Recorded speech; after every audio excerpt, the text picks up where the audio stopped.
suatu hari tiba-tiba dia bilang kalau dia mau ngirim sesuatu gitu ke gue. Besoknya tiba-tiba ada WhatsApp dari nomor gak dikenal yang nama nickname-nya tuh Don. Si profilnya ini buram fotonya. Terus dia bilang, katanya butuh transfer biaya Vistem supaya barangnya bisa sampai. Gue punya cerita.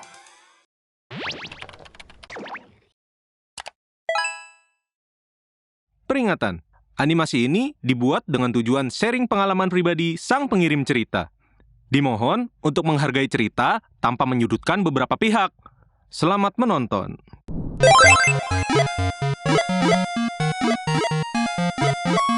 Dua tiga ayam berkokok, rupanya mereka kepentok.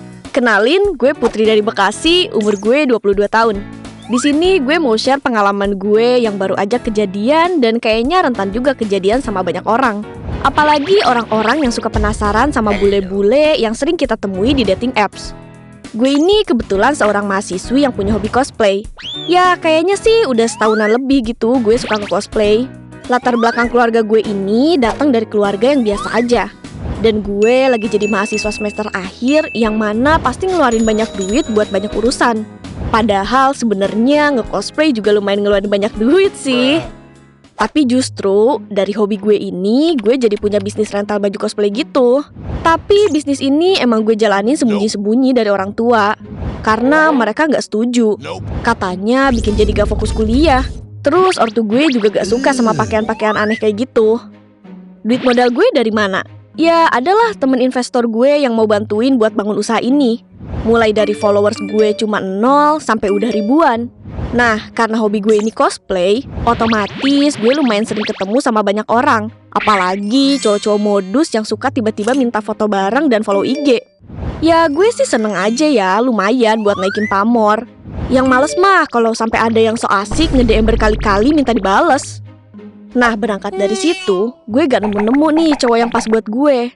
Akhirnya gue iseng aja nih nyobain dating apps yang baru-baru ini lagi viral di TikTok. Awalnya gue demen nih sama satu orang Korea yang ketemu dari apps itu. Gue bucin banget waktu itu. Apalagi dia juga orangnya aman dan gak aneh-aneh. Lucu pula. Tapi semakin lama berteman, makin kelihatan kalau dia maunya cuma berteman aja. Guenya aja kayaknya yang berlebihan dan terlalu mudah baper. Sampai akhirnya dia mutusin buat ngejauh karena sikap gue yang berlebihan itu.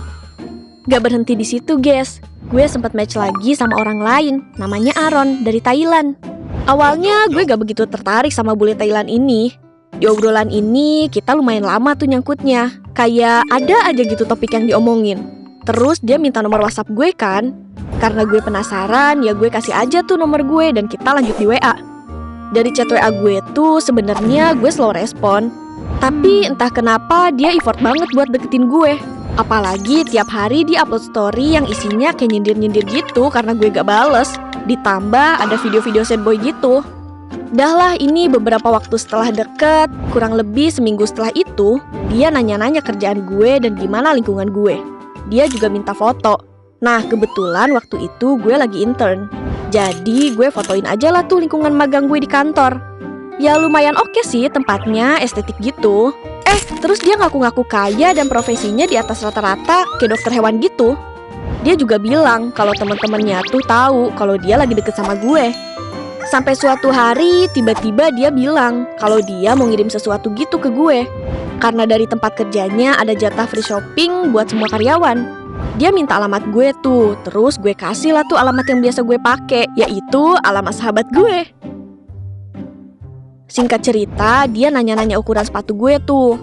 Gue kira dia mau beliin gue sepatu dan barang lainnya lah ya. Setelah belanja, dia ngirim gue video selesai belanja. Nah, yang gue bingung, di video ini rambutnya warna hitam. Udah gitu videonya blur.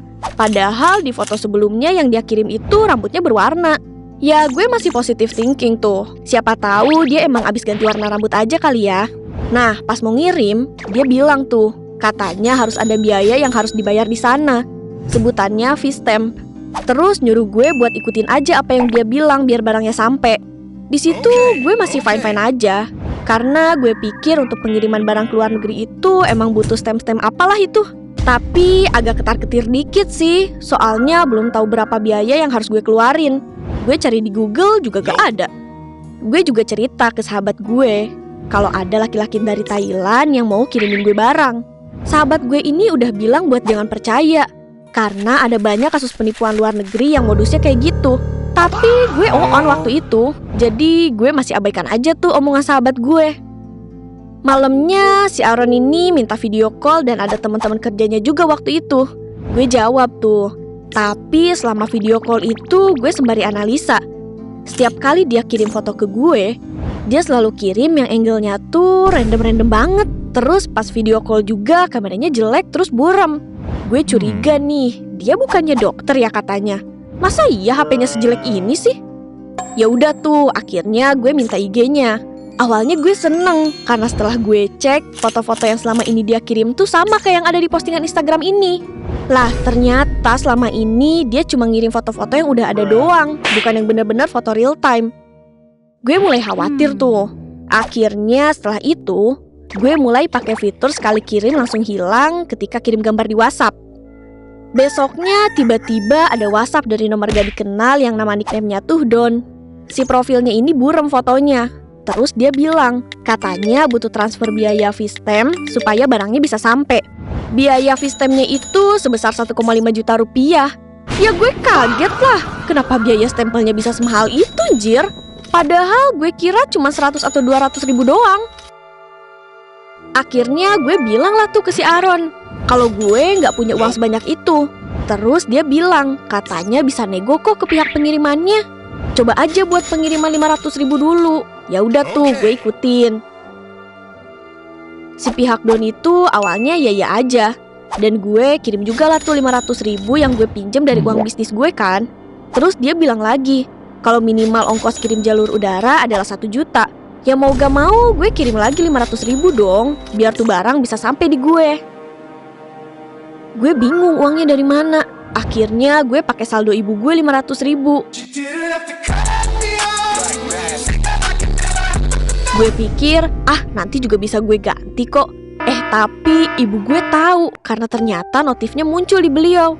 Ya gue bilang aja buat saldo simpenan di Shopee karena gue lagi butuh.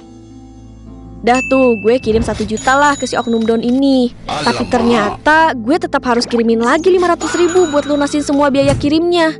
Sementara gue udah gak punya uang sama sekali. Tapi sialnya waktu itu lagi barengan banget sama adek gue yang ngirim gue duit 5 juta buat nitip saldo. Karena katanya HP-nya mau di reset. Akhirnya karena udah buntu, gue pakai dulu lah tuh 500 ribu buat bayar ongkos pengiriman. Selesailah semua urusan ongkos kirim itu. Gak lama kemudian, selang 2-3 jam kemudian ada pesan masuk dari nomor Indonesia. Namanya World Express Delivery. Halo Nyonya, paket Anda sudah sampai perbatasan. Oleh karena itu, kami menghubungi Anda dengan nomor Indonesia agar kami dapat mengantarkan paket tersebut ke alamat Anda. Semoga Anda mengerti. Anda baru saja menyelesaikan pembayaran sebesar 1,5 juta rupiah. Kami hanya ingin memastikan apakah alamat Anda sudah benar. Ya udah tuh, gue balas aja. Iya, sudah benar. Dia kirimlah tuh dokumen nota pembayaran sebesar 1,5 juta. Oke tuh, cukup meyakinkan karena pakai nota segala. Sejam kemudian dia bilang kalau paketnya akan segera sampai dan sudah di Jakarta. Gue yang kayak, hah? Cepet amat, Superman loh. Tapi justru karena ekspedisi pengiriman yang cepat ini, dia malah minta uang lagi karena layanan. Katanya, Nyonya, kami dekat dengan provinsi Anda, tapi adat istiadat mengatakan Anda harus membayar 500 ribu lagi untuk biaya izin ke provinsi Anda. Dih, kata gue teh aneh banget bejir. Adat istiadat apa bejir? Karena gue udah gak sanggup bayar lagi, ya gue bilang aja gue akan pesen gosen. Gue tanya udah di mana emang paketnya. Tapi dia malah kekeh kalau gue harus bayar ke nomor rekening yang dia kasih sebelumnya. Gue balik lagi lah tuh chat si Aaron. Gue bilang gue udah gak ada saldo. Terus dia cuma bilang, gak apa-apa, kirim lagi aja. Maafin aku ya, soalnya ini juga kali pertama aku ngirim barang. Terus gue tanyalah ke dia, emang kamu bayar berapa pengirimannya? Terus kata dia, 4 juta. Terus dia bilang lagi, percaya deh barangnya akan worth it kok buat kamu. Nah dengan kesadaran penuh, gue malah TF lagi tuh buat bayaran terakhir sebanyak 500 ribu yang gue ambil dari tabungan adek gue. Dari situ gue pikir udah selesai dan paket akan sampai dalam waktu 2 jam.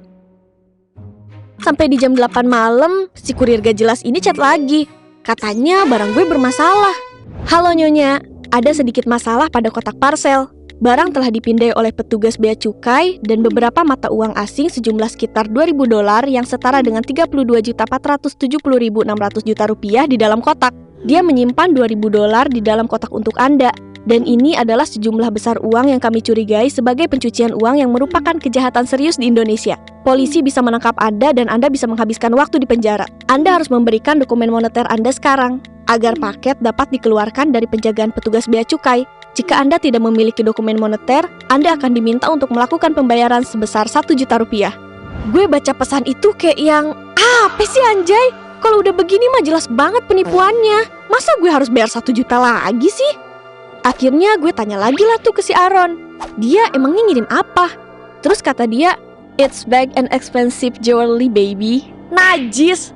Dia juga bilang katanya dia mau supaya gue pakai ini buat ganti semua biaya yang udah gue keluarin. Dan minta maaf karena udah bikin gue stres. Makanya dia masukin uang di paketnya. Di mana gue tanya? Kayak beneran ngirim paket aja lu. Di pihak pengirimannya juga maksa buat nunda pengiriman dan harus transfer dulu. Akhirnya karena gue udah frustasi, udahlah tuh gue blokir aja si nomor kurir gadungan itu. Tapi gue masih belum blokir Aaron, karena masih janggal aja gitu buat gue. Abis itu gue coba cari-cari berita tentang kasus penipuan love scam di internet. Ternyata si bule-bule ini bisa jadi kerjasama dengan orang lain buat pura-pura jadi ekspedisi dan lain-lain. Bule ini juga nyamar jadi orang yang tampan, mapan, dan ngasih perhatian layaknya pacar idaman. Dah lah, gue udah pasrah di situ. Udah jelas banget gue kena tipu. Singkat cerita, di situ kita masih kontakan. Cuma gue jadi lebih slow respon. Sampai akhirnya dia nelpon gue dan bilang kalau dia khawatir karena gue gak bales chatnya. Ya gue bilang aja, gue lagi sedih. Soalnya uang itu buat ujian gue, tapi malah hilang. Dia bilang dia kasihan sama gue dan mau ganti uangnya pas ulang tahun gue, dimana dia bakal datang ke sini, ke Indonesia. Singkat cerita, besoknya dia bilang mau ngobrol sama gue perihal ulang tahun gue. Katanya dia butuh bantuan. Ternyata katanya dia minta gue buat bikin rekening dari suatu bank di Indo pakai identitas gue, supaya memudahkan buat bertransaksi waktu di sini. Ya gue bilang aja, ya lu kan bisa nuker uang cash nanti di bank Malih. Tapi dia malah tetep kekeh nyuruh gue bikin rekening baru. Halah, udahlah, dari situ dia bikin alasan segala macem gak jelas. Ujungnya tetap mau nipu. Akhirnya ya gue cut off aja si Aaron ini. Setelah itu hari-hari gue jadi bingung. Harus ngapain ya gue biar duit yang hilang itu bisa balik.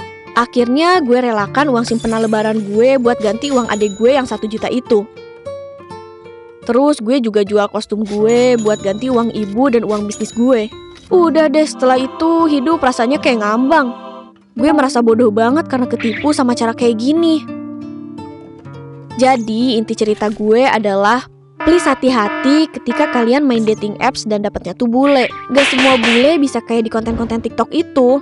Jangan sembarangan ngasih foto kita ke orang asing. Apalagi kita bener-bener gak tahu dia itu identitasnya asli apa bukan. Jangan buta juga sama perhatian-perhatian kecil yang orang asing itu kasih.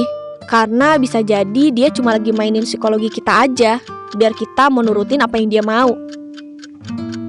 Segitu aja guys, paling cerita dari gue. Semoga kalian gak perlu ngalamin kisah kayak gue ini ya. Walaupun kerugian gue gak sampai puluhan juta, tapi tetap aja gue rugi. Kalian gimana nih? Pernah ketemu bule yang gak jelas gitu juga gak? Cobain. Jangan dicobain deh, gak boleh. Ceritain dong di kolom komen. Sampai ketemu di video GPC lainnya ya. Bye-bye.